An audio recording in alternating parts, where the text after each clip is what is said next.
Good day, everyone. This is your philosophy teacher, Mr. Shera, and for today we will be discussing about freedom of the human person. So here is the objectives. At the end of this lesson, the students is expected to A.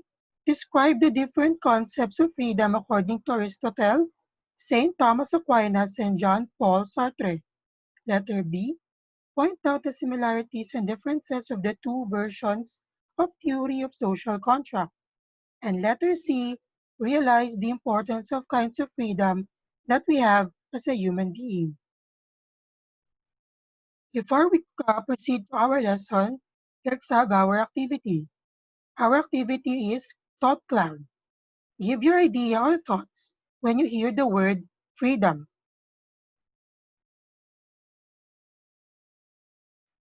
Realize that all actions have consequences. Letter A, Aristotle, the power of volition. For Aristotle, a human being is irrational. Reason is a divine characteristic. Humans have the spark of the divine. If there were no intellect, there would be no will. Reason can legislate, but only through will can its legislation be turned into action. Our will is an instrument of free choice. The will of humanity is an instrument of free choice. It is within the power of everyone to be good or bad, worthy or worthless. This is borne out by first, our inner awareness of an aptitude to do right or wrong. Next, the common testimony of all human beings. Next, the rewards and punishment of rulers. And lastly, the general employment of praise and blame. Letter B, Saint Thomas Aquinas. Love is freedom. Saint Thomas Aquinas considers the human being as a moral agent. The unity of spiritual and body elements help us to understand our complexity as human beings. Through our spirituality, we have a conscience. Choosing to do good or evil is our responsibility. So we have here our fourfold classification of law. We have the natural law and human law. In its ethical sense, applies only to human beings.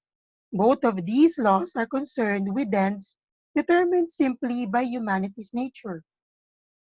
Next, we have the divine law. It deals with interior disposition as well as external acts, and it ensures the final punishment of all evil doings. The analysis of this law is the function of theology. And next is eternal law. It is the decree of God that governs all creation. It is the law which is the supreme reason, cannot be understood to be otherwise than unchangeable and eternal.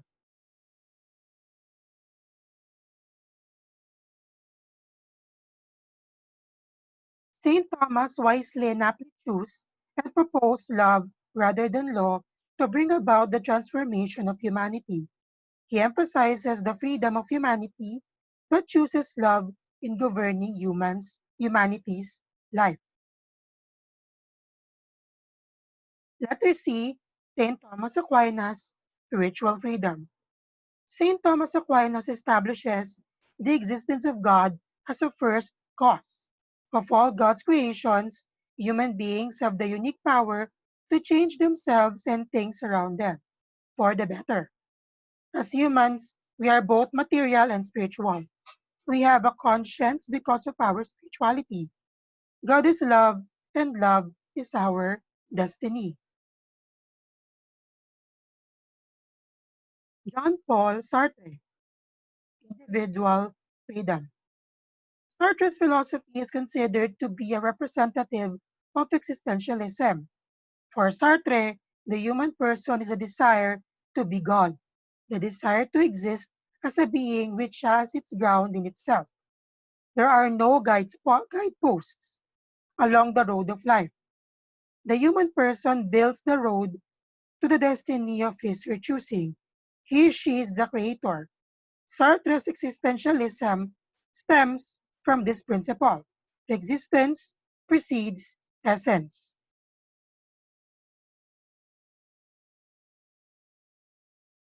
Sartre emphasizes the importance of free individual choice, regardless of the power of other people to influence and coerce our desires, beliefs, and decisions. Thomas Hobbes. Thomas Hobbes' theory of social contract. According to Hobbes, the state owes its origin to a social contract freely entered into by its members. His first law of nature is to seek peace. His second law is to mutually divest ourselves of certain rights so as to achieve peace. The mutual transferring of these rights is called a contract, and it is the basis of the notion of moral obligation and duty. Hobbes developed his idea in favor of absolute monarchy. Hobbes thinks that to end the continuous and self-destructive condition of warfare, humanity founded a state with its sovereign power of control by means of a mutual consent. Jean-Jacques Rousseau.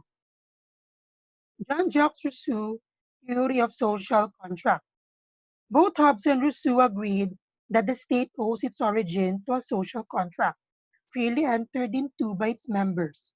But for Rousseau, his idea is into absolute democracy and individualism. Rousseau believes that a human being is born free and good.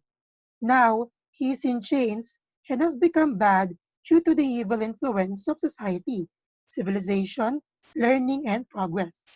From this come dissension, conflict, fraud, and deceit. Human being lost his original goodness, his primitive tranquility of spirit. In order to restore peace, bring his freedom back, and as he returned to his true self, he saw the necessity and came to form the state through the social contract, where everyone grants his individual rights to the general will. Questions of this lesson. Number one, do we always need our intellect to do our will? Explain. Number two, as a human being, what is important to you, love or intellect? Number three, from all the bad things happening in our world, can we attain spiritual freedom? Number four, explain. Existence precedes essence. And number five, from the two versions of theory of social contract, choose one and explain why you choose that version.